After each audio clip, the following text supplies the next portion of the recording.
Hey folks, thanks for joining us. It is 11 o'clock on the dot Mountain Standard Time, and we got a great topic today, managing open bond liability. Thanks for joining us. We feel this is an important topic as over the past year, we've gone to conferences and attended events and just talking with our clients over the phone. Open bond liability and all of the kind of adjacent topics to this is really important, especially as we see tariffs change up and down. We'll talk about all that, but hopefully we have this organized in a way that you walk out of this webinar and feel you have a better understanding of the bond, not only from your perspective as the importer of record, but also from the insurance company underwriting the bond's perspective. But before we jump too far into it, a little bit about TRG. We are an insurance agency, but we operate in a very, very niche world of primarily U.S. Customs bonds. So of course we write U.S. Customs bonds.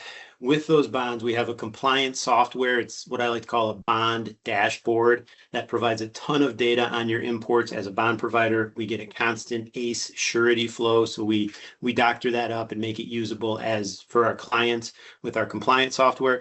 And we also write a lot of cargo insurance. In this webinar, we're not going to dive into cargo insurance at all, but please keep TRG in mind as a cargo insurance provider. Many of you probably already get your cargo insurance from TRG. We love talking cargo insurance. There's a lot of talking points with that right now too. And to dive into the meat of the webinar, here we are.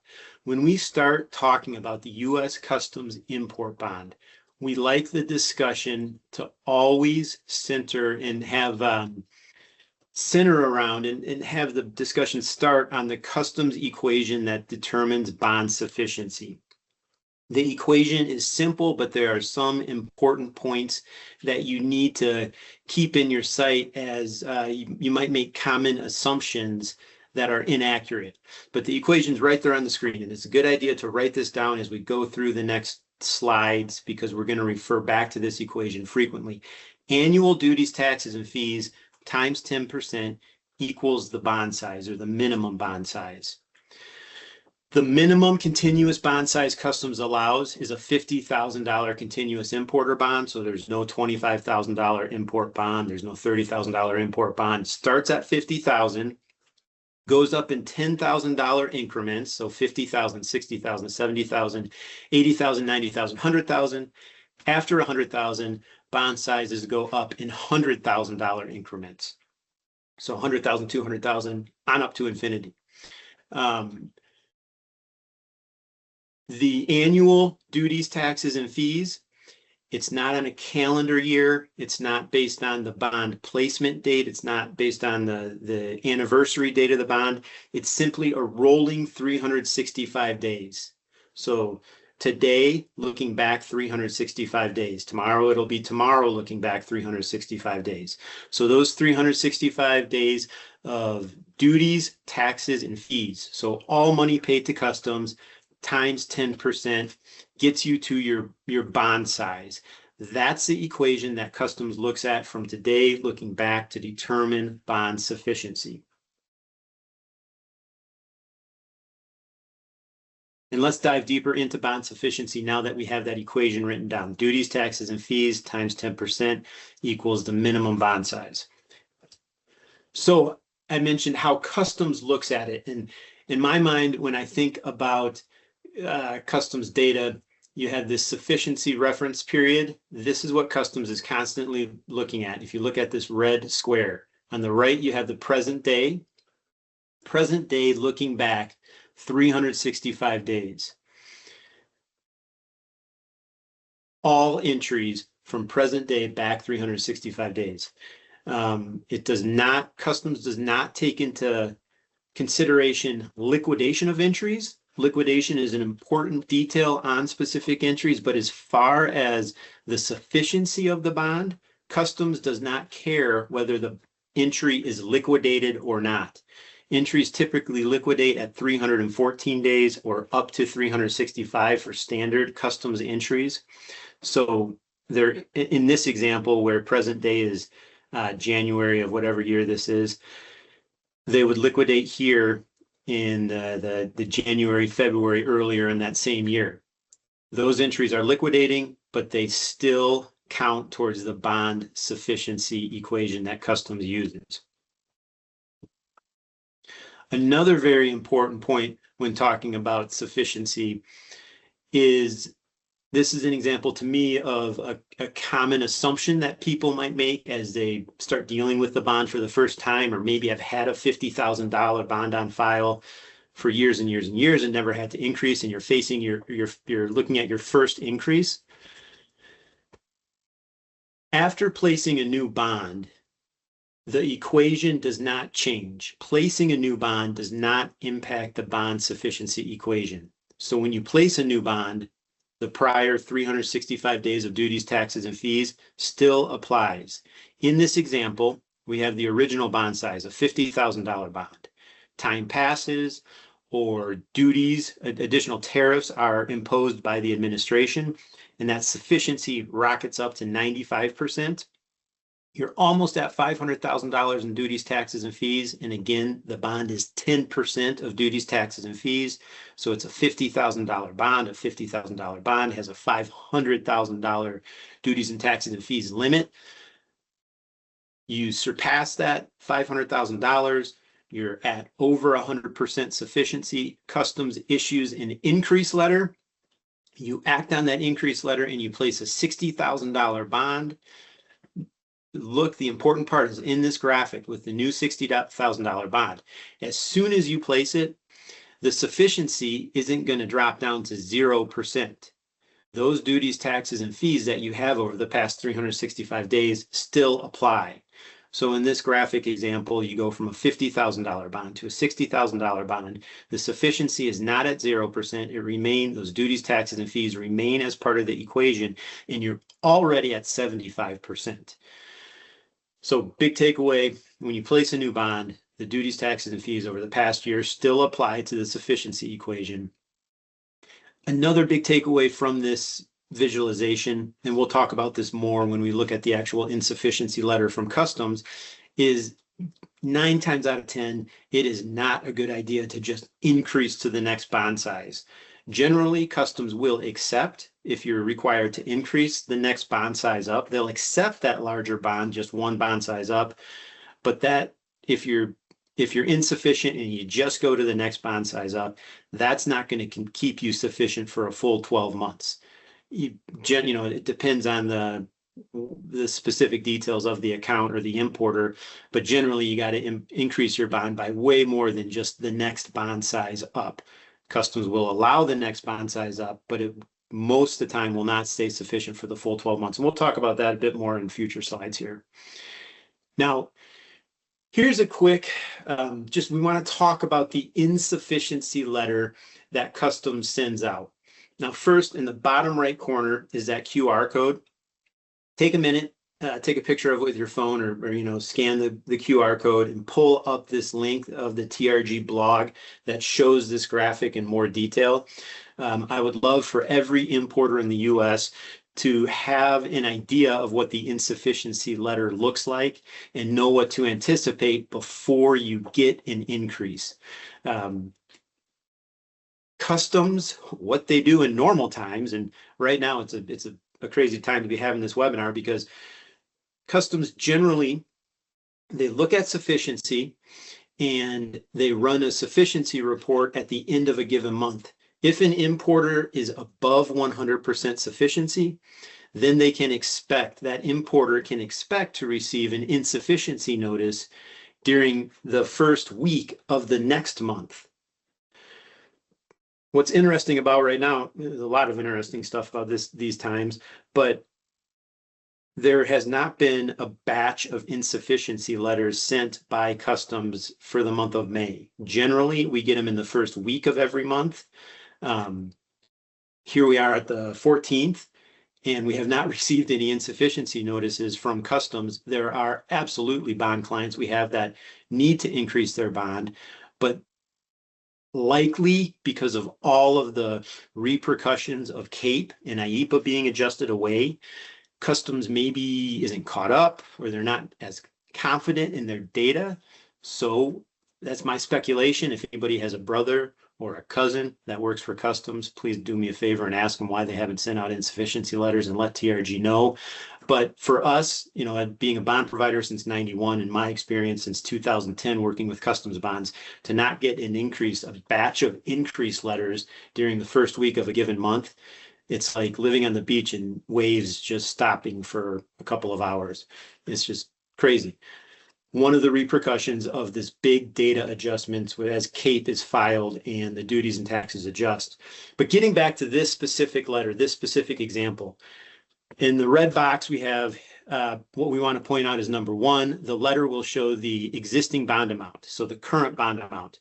The letter will also discuss the required increase amount, and more accurately, the required minimum increase amount. Customs is only going to tell you the minimum bond size that they will accept for the larger bond. Keep in mind, that's just a minimum. The second thing that this letter will talk about is the timeline for required bond increase. Up in the upper right-hand corner, it will tell the date that the letter was issued. The letter's issued, and then it's mailed to the importer of record and sent electronically to the surety that provides the bond.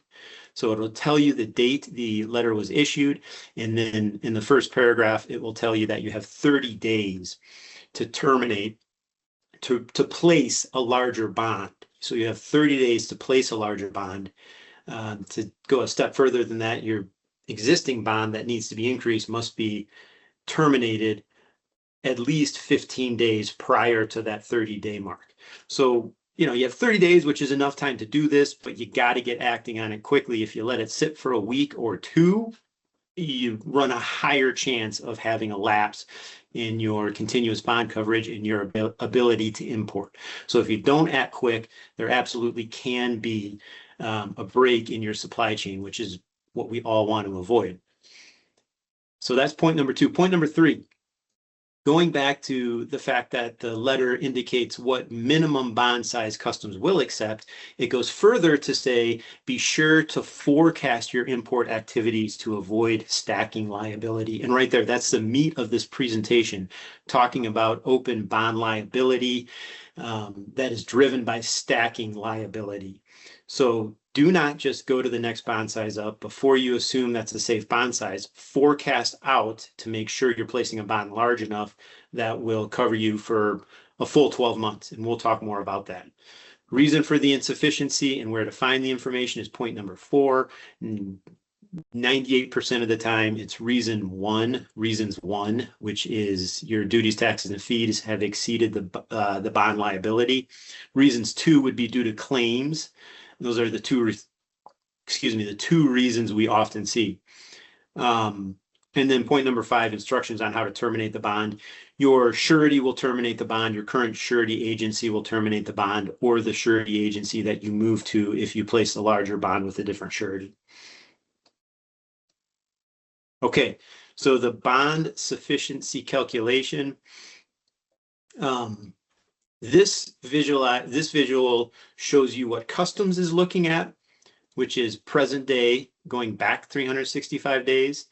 And the gray part is the forecast that you are, ideally, when you get to your bond renewal anniversary date and it's time to renew your bond, and you want to make sure you renew at a size that's adequate. Or if you get an increase requirement and you're forced to place a larger bond, the gray part is the part that you are responsible for forecasting to make sure the bond you place will be sufficient for a full 12 months.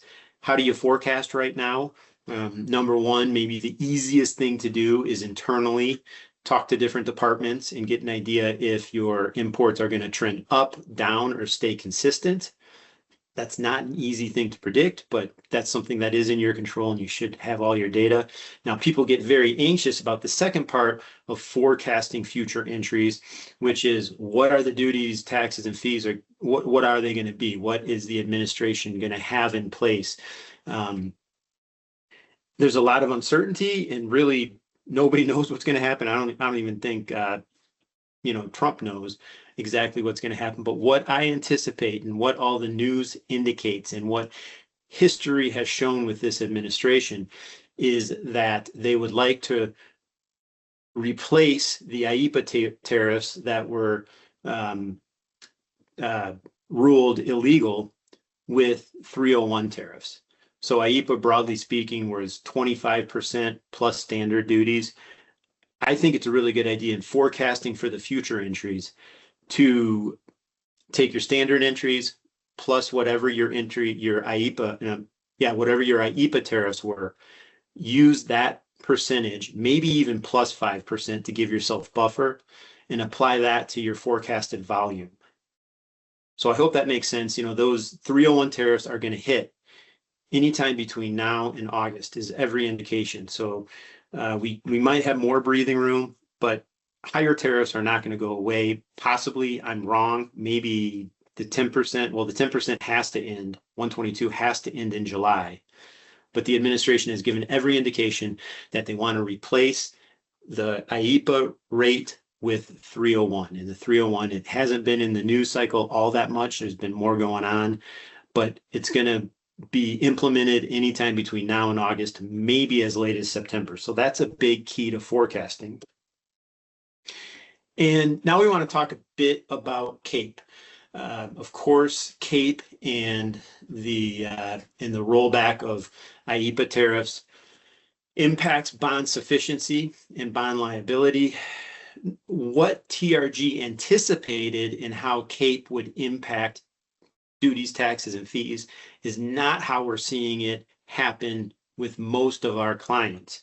Here's a visual of how we thought it would happen. Here's the current date, looking back 365 days. Again, this red box is Customs sufficiency window that they consider for duties, taxes, and fees. What we anticipated reading about CAPE was that the CAPE would apply and entries would be adjusted without IEEPA tariffs at liquidation, which would be 314 to 365 days after entries are made. So entries in this green box, the very tail end of the 365 days. And so this is an example of what we anticipated before CAPE filing. And after CAPE filing, this is how we anticipated it would look like. After Customs accepted CAPE, these duties, taxes, and fees at liquidation would drop to just standard duties, taxes, and fees, like a standard plus 122, that 10%.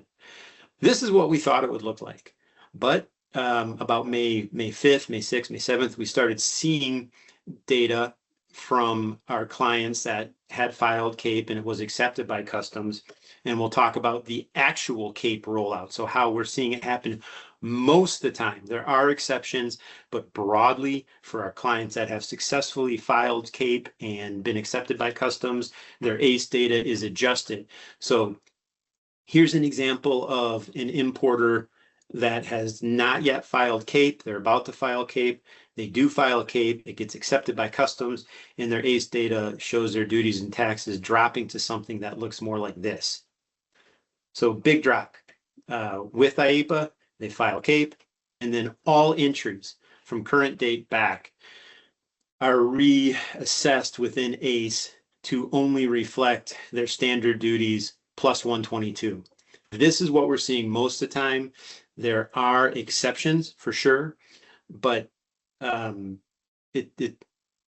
it gives importers, when we see the duties, taxes, and fees drop all the way down to standard duties plus 122, a lot more breathing room on their bond sufficiency. Now, we are getting some more breathing room for this time period, but remember, every indication is that 301 is going to hit sometime between now and late summer. When 301 hits, it's going to be right back up there at IEEPA tariffs. So some relief right now. I wouldn't bank on that relief lasting for more than a month or two. So here we are onto bond exposure. So the exposure is what Customs has access to pull money if the importer of record fails to pay money owed to Customs. Basically, the exposure is how much the insurance company is on the hook for with Customs if Customs pulls money. Remember, you as the importer of record have to have the bond in order to import. The bond has to be provided by a Treasury approved insurance company or surety. So sureties underwrite the bond, and when the surety takes on the bond, they're on the hook with customs up to the bond amount, plus any tailing liabilities for any previous bond periods with unliquidated entries. And we're going to go into some visuals of that right now. A key part of this is that the bond exposure exists long after the mini importers think a file is closed. So you got to remember there's a timeline for bond exposure and it's tied to liquidation. So let's look at that. The tail of liability remains open until all of the entries made on that bond have liquidated. It is standard that the liability amount will stack at least once after the first year a bond was placed. So in this visual, we have on the left side an importer that is, let's say they start importing with a $5 million bond. So the insurance company takes on $5 million of liability or exposure. There's that first 12-month bond period. They keep the same $5 million bond on file. I know this visual kind of makes it look like it's a different $5 million bond, but import bonds are continuous. So it's the same $5 million bond, but that $5 million bond enters a new 12-month bond period. But there's still the tail of liability from all the entries made on the first bond period. Because those entries from the first bond period have not liquidated, that first bond period is still exposed as liability for the insurance company. So in the second bond period, with a $5 million bond, the total liability open to the insurance company is $10 million. And I see somebody raising their hand. Maybe that was a mistake. Maybe it wasn't. Please enter questions into the Q&A and we'll address them at the end of the webinar. Same $5 million bond enters the third bond period. The tail of liability from the first bond period has ended after 365 days, assuming the importer is making standard 01 customs entries. The liability ends at that 365 days since the oldest entry, but the tail of liability from the second bond period exists. So there's $10 million of liability here in the third bond period for a $5 million bond. And then in this example, we're assuming the importer has stopped importing here in the fourth bond period. And they may have stopped importing, they have terminated their $5 million bond, but liability still exists for the insurance company, $5 million of liability until all the entries on the bond have liquidated. Another example, and this is where it gets a lot more sloppy. This is where it becomes unpredictable for the underwriter. That first example is what the underwriter wants to see, what the insurance company wants to see. They want to see predictability. They want to see bond sizes changing at the anniversary date if they are changing. Here's an example of an importer that is increasing their bond sizes midterm. Again, they start importing and they start with a $5 million bond. So there's $5 million of open liability until, oh no, they hit their bond sufficiency, $50 million in duties, taxes, and fees. And they have to increase their bond. They receive that increase letter from U.S. Customs. They bump up to a $7 million bond. That's a big increase, $2 million more in liability. So they have $12 million in open liability. At this point, the $5 million bond is termed. They've placed a new $7 million bond. The $5 million bond is termed, but there are still unliquidated entries. So that tail of liability is still open. So the insurance company still has the liability for the $5 million bond plus the new $7 million bond. Oh no, the $7 million bond doesn't reach a full 12 months and they have to increase again mid-term and they increase to a $10 million bond. At this point, the open liability is a $10 million live bond plus $7 million for the tail of liability for the $7 million bond plus $5 million tail of liability for that terminated bond, $22 million of open liability. That's a lot more liability that the insurance company is being asked to take on. than if the importer had started. In the perfect scenario, the importer would have started with a $10 million bond to begin with. They would have spent a lot less on premium. They would have saved a lot of time and a lot of heartache, because every time you have to increase this bond size, you expose your supply chain to a possible lapse in continuous bond coverage, where you either have to secure single entry bonds or just not make entries.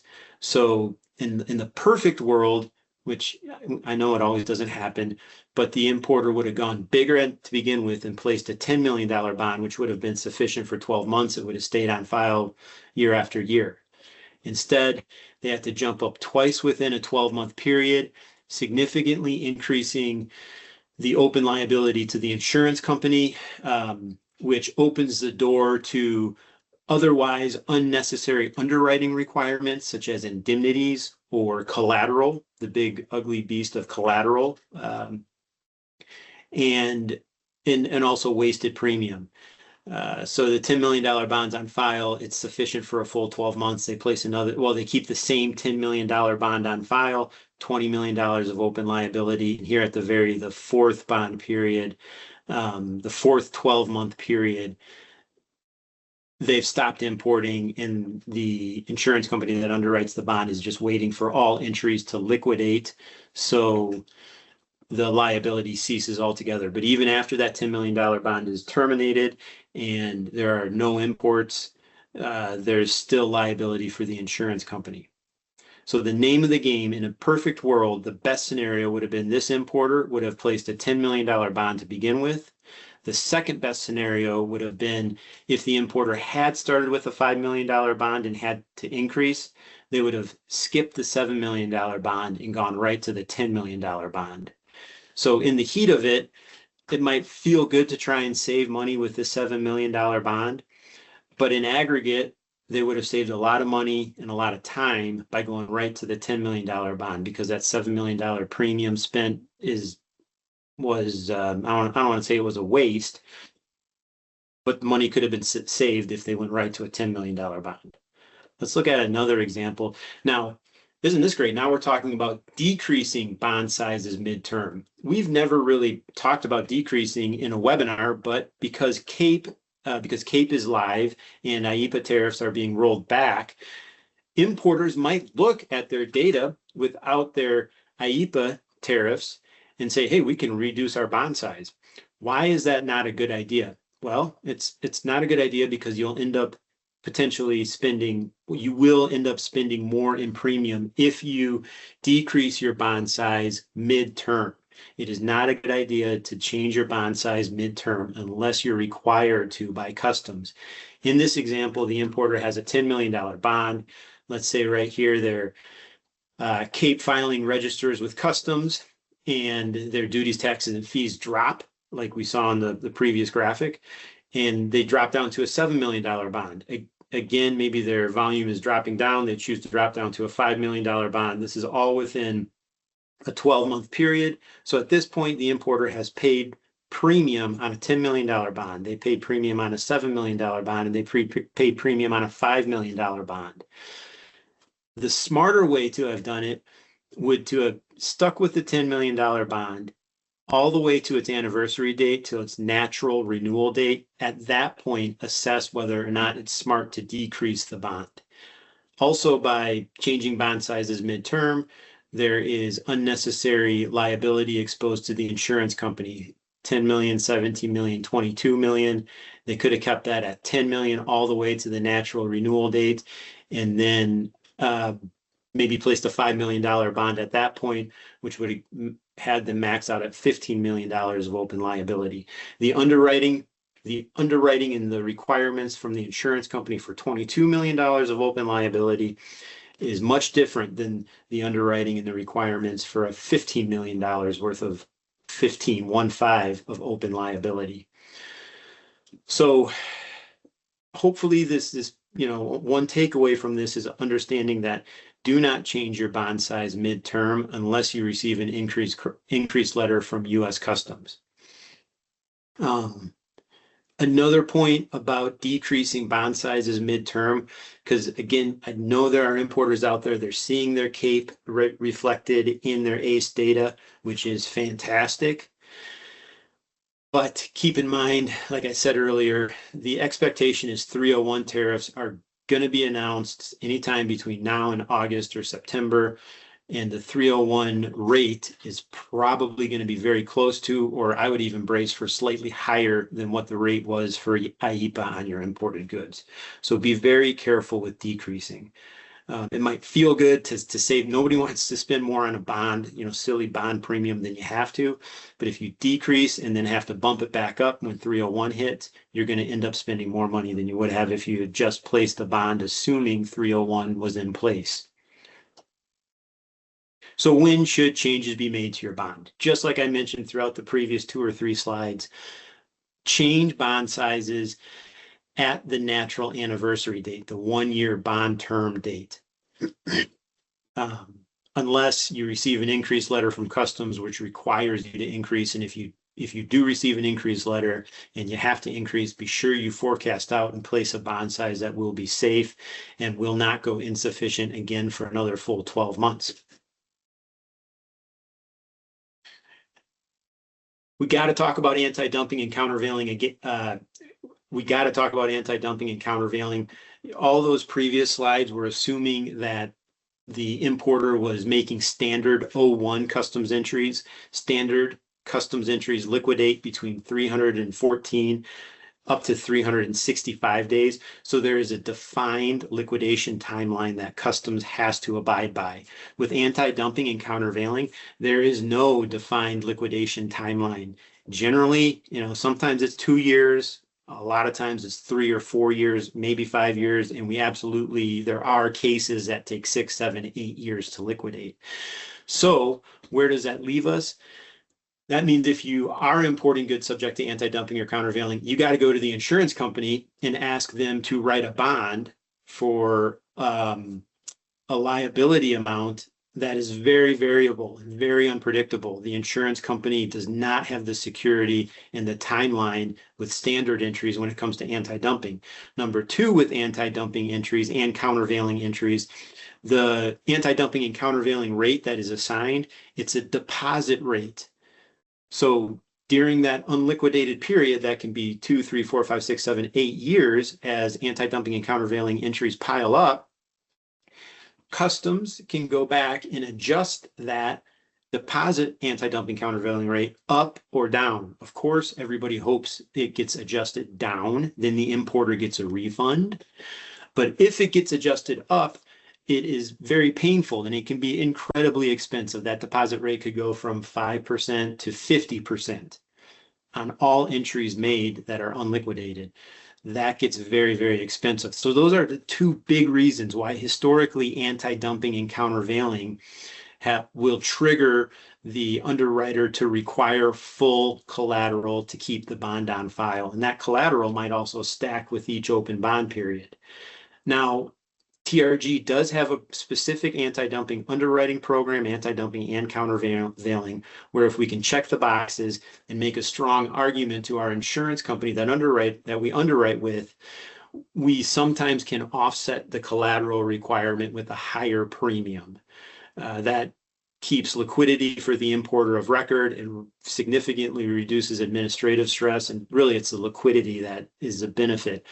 But if you're with TRG and you currently are enrolled in our anti-dumping countervailing program with a high premium, no collateral, thank you. Let's make sure we keep the information accurate and keep the volumes that we forecast within the forecasted range.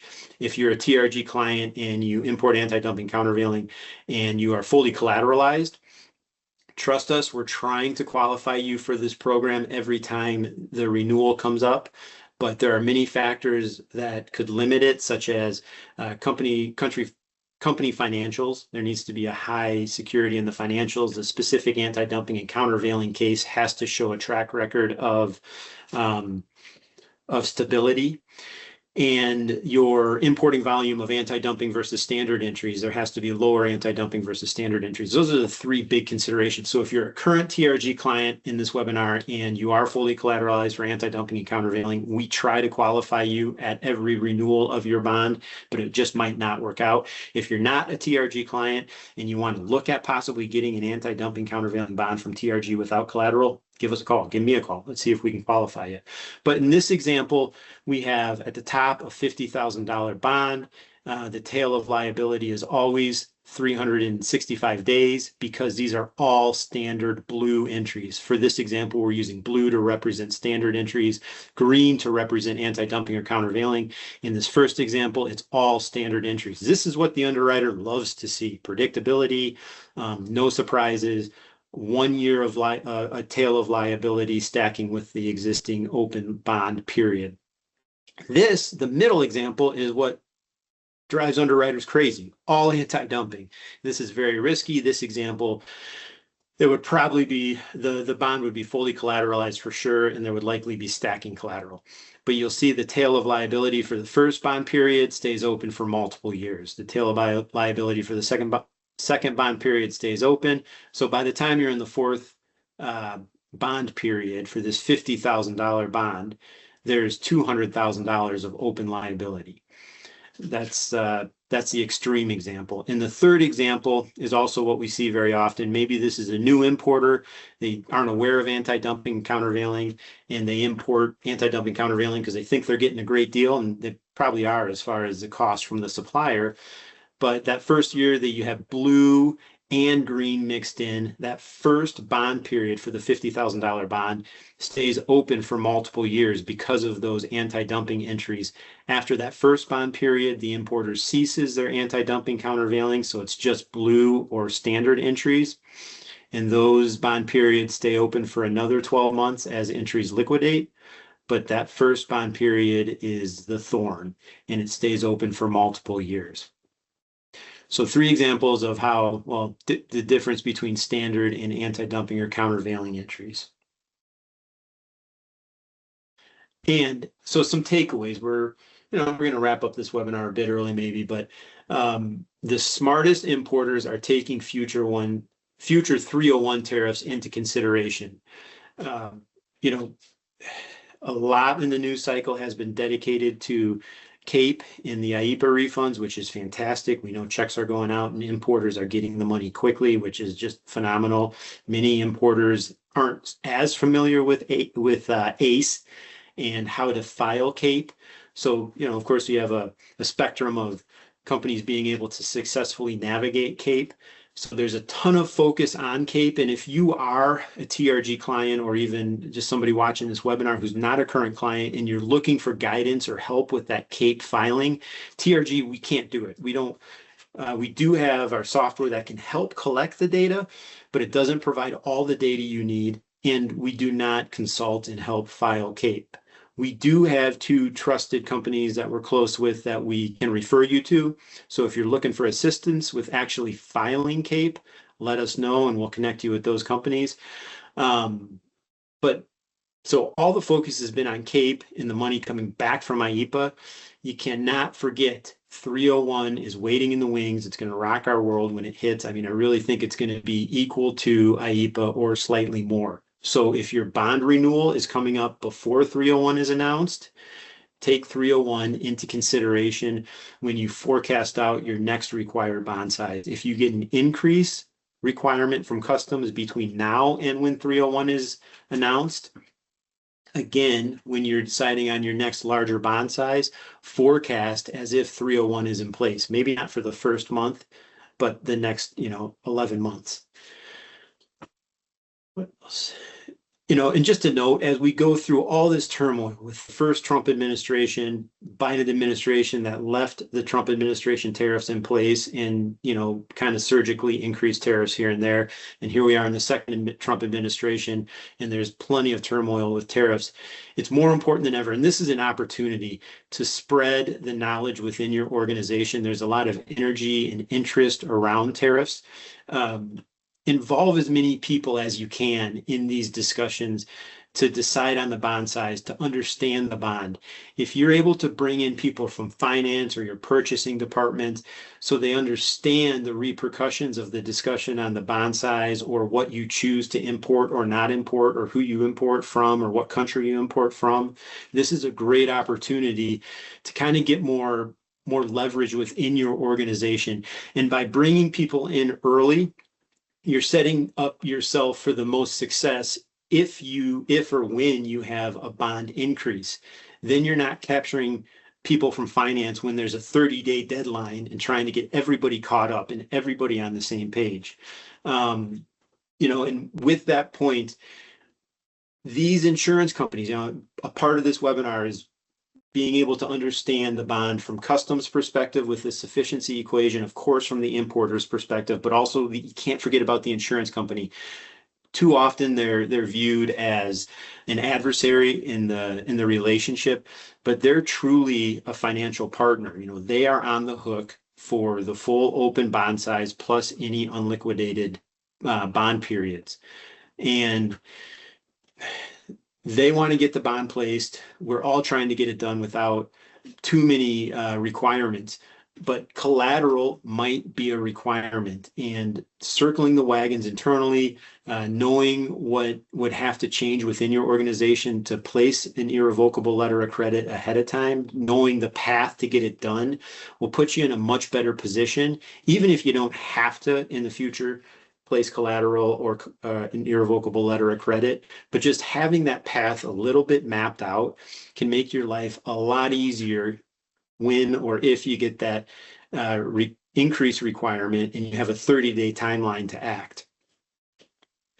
Can't stress it enough. If you want to have a call, I'm happy to get on with any importer and just look at it from this perspective, because it's an opportunity to prepare now for what's coming down the road. And we got to win with CAPE and IEPA coming back, but 301 is going to happen. I mean, maybe I'll eat my words, maybe it won't happen, but it's way better to prepare and forecast as if 301's in place and then not have to have 301 in place, then assume it's not going to hit, and then you're just going to set yourself up for way more legwork when they do hit.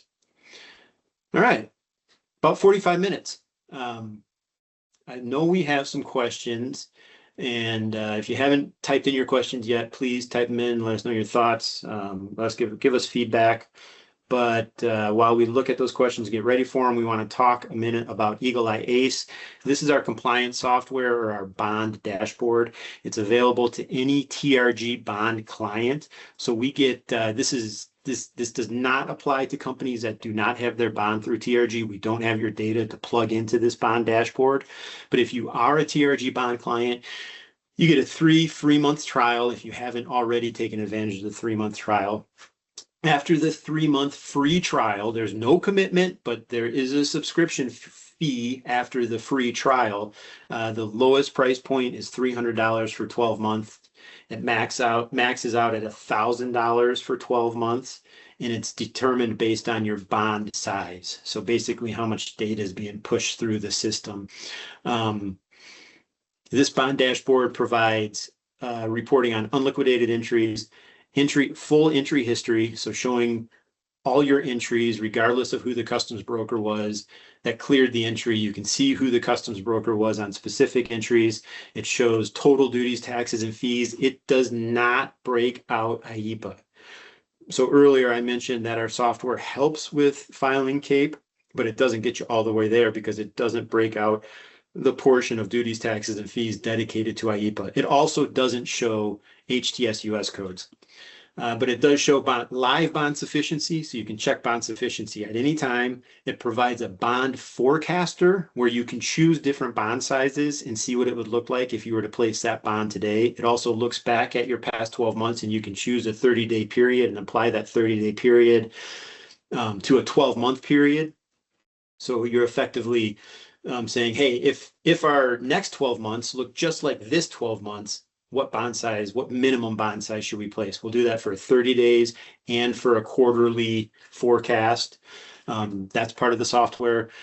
It provides reporting on supplemental duty bills, liquidated damages, and debit vouchers. A lot of clarity on those claim scenarios, supplemental duty bills, liquidated damages, and debit vouchers, so you know exactly where you stand. Some new reporting is the bond exposure report. So you can see what bond periods are still exposed. So basically what bond periods still have unliquidated entries or claims on them. So you can see it spelled out. Again, this is a great opportunity when you have Eagle Eye Ace to bring in people from other departments that maybe are parallel or have interest in importing compliance and bond sufficiency, and show them the graphs, show them all the data. And that spurs on discussion, and it just makes the organization run smoother, is what we see. A collateral breakdown. So of course, not all importers have collateral requirements to keep their bond on file, but it is part of the industry. And especially if you're importing anti-dumping countervailing, or if you have a larger bond size, or if you have partner PGA involvement, there are many things that can trigger a collateral requirement. If you do have collateral on file and you are a TRG bond client, we provide a snapshot and an overview of the collateral that's on file, what bond it is tied to, how many unliquidated entries on that bond, because the collateral is going to be required to stay on file until all entries on the bond have liquidated, plus a 120-day waiting period. That's one of the painful parts about collateral. The collateral can't just be released as soon as a bond is terminated. It's tied to everything we talked about in this webinar, bond exposure, so liquidation versus on-liquidation. But if you're getting the bond through TRG, you have access to this report, which provides incredible clarity. It can help the finance department understand better why the collateral is on file or why it's still on file. A lot of peace of mind. So those are our two new reports. All right, let's do this question and answer thing now.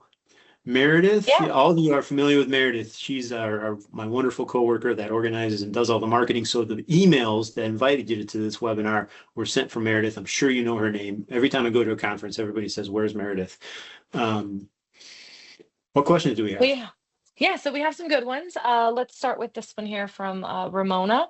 Oh, Do you wow. have to place a new bond each time you reach your limit, or can you just increase your current one?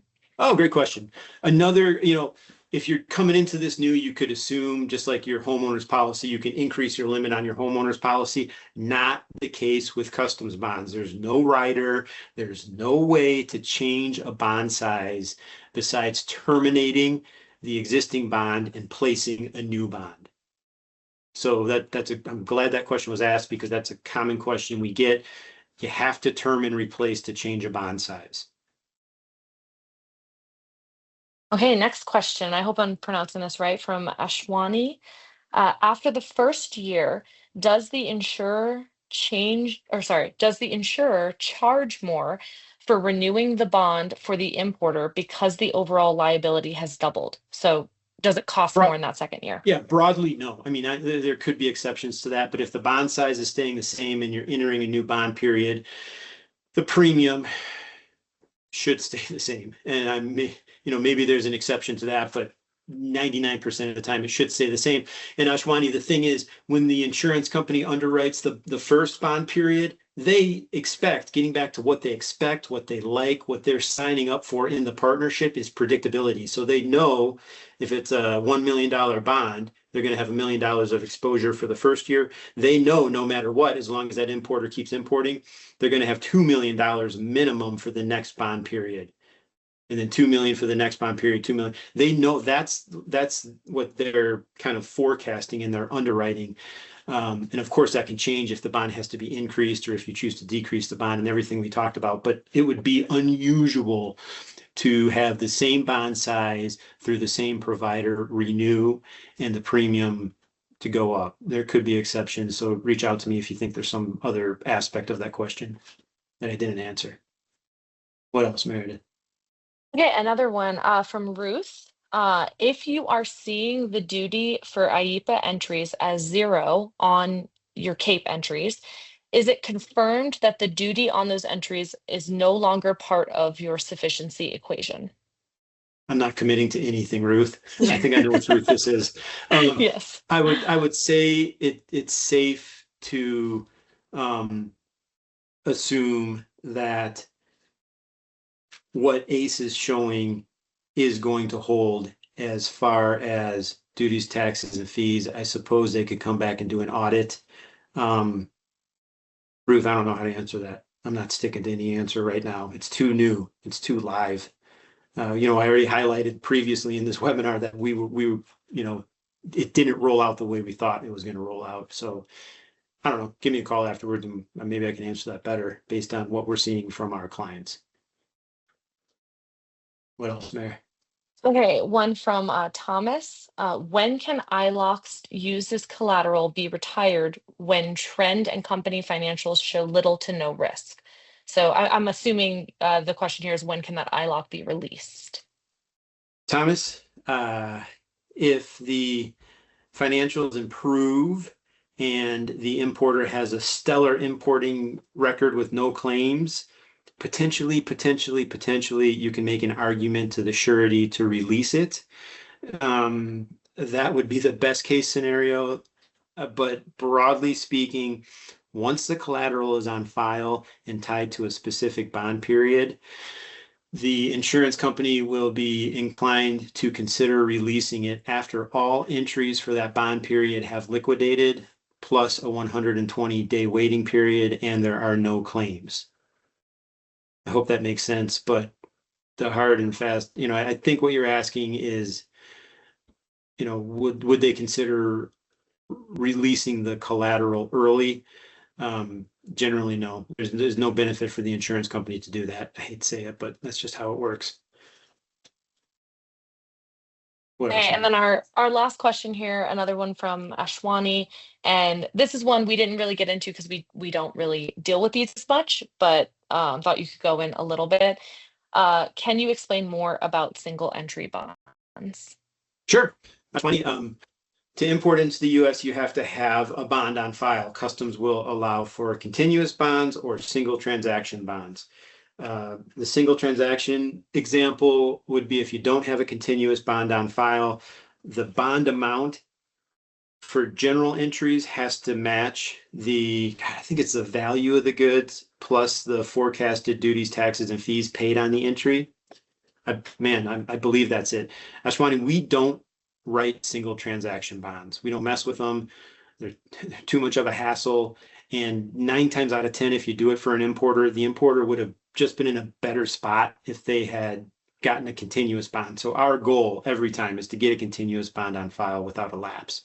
But that single transaction bond is tied to a specific entry. The value of the bond must be calculated exactly per customs equation for single transaction bonds. If there is FDA regulation or other PGA regulations, the bond size could be triple the value of the goods imported. I believe that's it.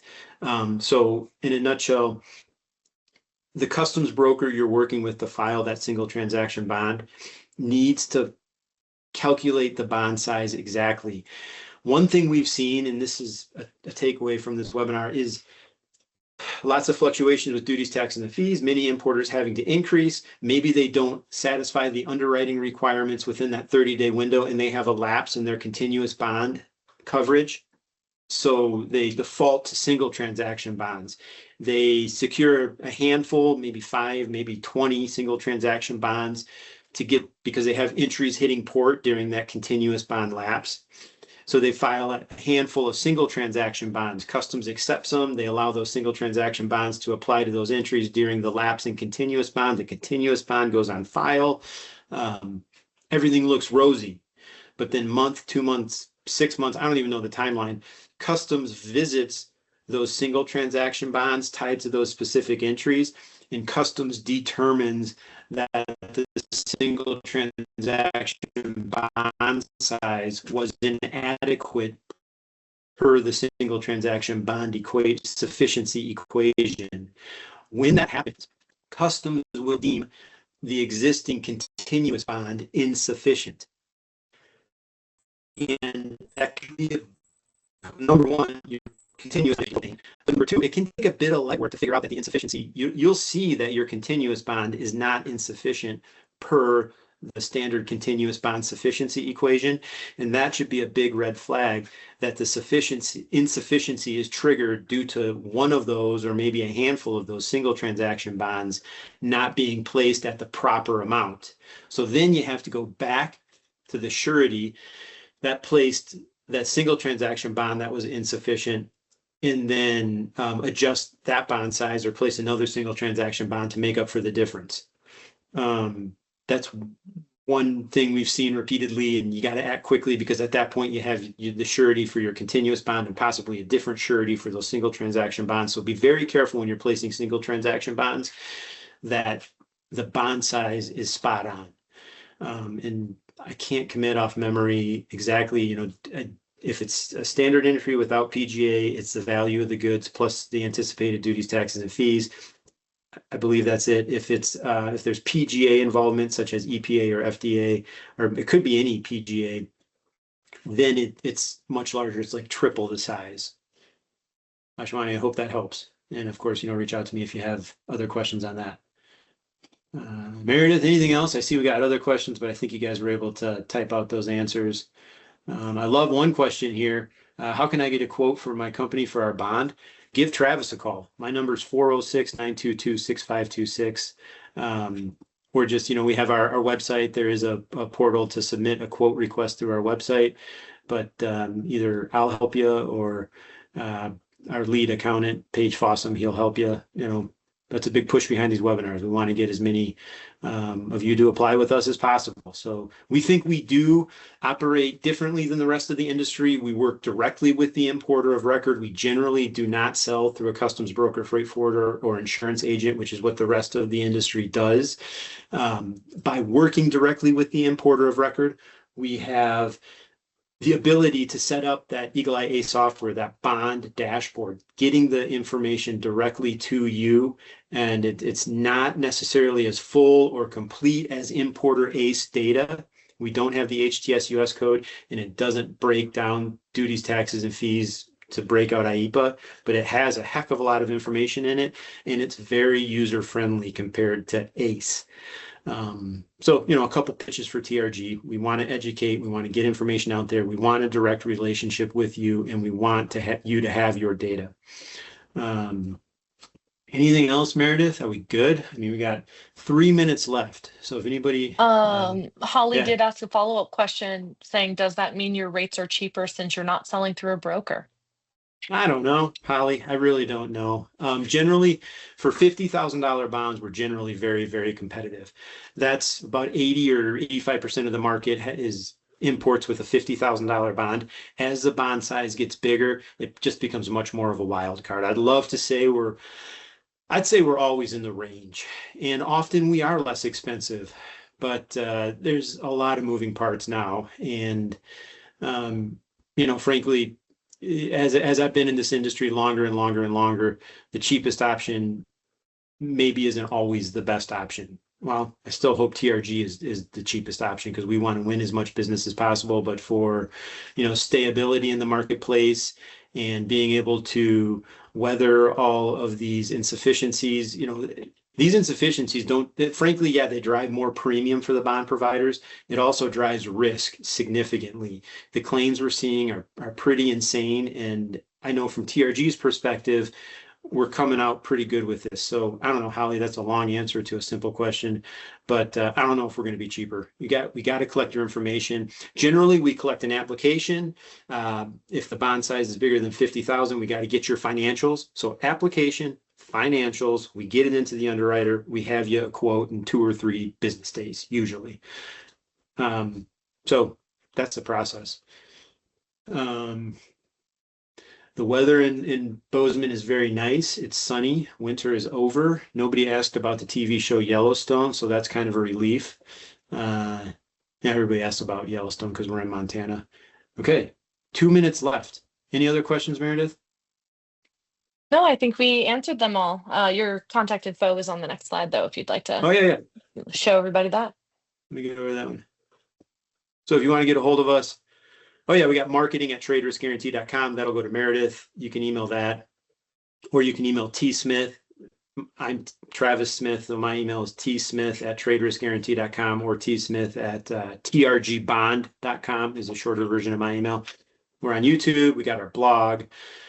And yeah, engage with us. Reach out on LinkedIn. I love to talk to people on LinkedIn. I got a lot of DMs on LinkedIn, which is fun. It's a good way to communicate. But whatever's convenient for you, just reach out to us and talk. Even if we don't end up doing business, we just like hearing everybody's perspective. So I think we're going to end the webinar now. Thank you, everybody, for attending, and have a good week. Good luck with everything. Don't forget 301's coming.